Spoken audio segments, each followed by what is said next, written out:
இந்த roast brothers இருக்க பரதேசி நாயி இன்னைக்கு தமிழக வெற்றி கழகத்தை பார்த்து தற்கொலை வெற்றி கழகம்னு சொல்லக்கூடிய தைரியம் உலகம் இருக்குல்ல, அதே மீடியால நீ பேசுற புடுங்கியா இருந்தா இன்னைக்கு தமிழ்நாட்டுல எத்தனை திமுக காரன் களவாணித்தனம் பண்றான், முளமாரித்தனம் பண்றான். அப்ப திருடர் முன்னேற்ற கழகம்னு வையி, எத்தனை பேருக்கு பாலியல் வன்கொடுமை நடக்குது இன்னைக்கு திமுக ஆட்சியில தான் நடக்குது. அப்ப பாலியல் முன்னேற்ற கழகம்னு வையி, அதை பேச துணிவில்லாத வக்கு இல்லாத ஈன பிறவிகள் இன்னைக்கு வெறும் 200 ரூபாயை வாங்கி கொண்டு உங்களால் இவ்வளவு தூரம் பேச முடியும் அப்படின்னா, நாளை 2026 மக்களுக்கான மாற்றத்திற்கான வருடம். அப்ப நிச்சயமா உங்க எல்லாருக்குமே பதிலடி இருக்கிறது. இன்னைக்கு எவ்வளவு விமர்சனம் தரை தாழ்த்தி எவ்வளவு விமர்சனம் பண்ண முடியுமோ அவ்வளவு விமர்சனம் பண்ணக்கூடிய எச்ச பொறுக்கிகள்.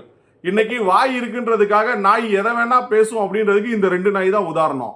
அந்த 2 நாயும் அதுவும் காசை வாங்கிட்டு எதை வேணா பேசும் அப்படின்றதுக்கு இந்த 2 நாய் மட்டும்தான் உதாரணம். உங்களுடைய சுய லாபத்திற்காக ஒட்டுமொத்த தமிழக மக்கள் உள்ள நம்பிக்கையை கெடுக்க வேண்டாம். சீர்கெட்டு போயிருவீங்க. நன்றி, வணக்கம்.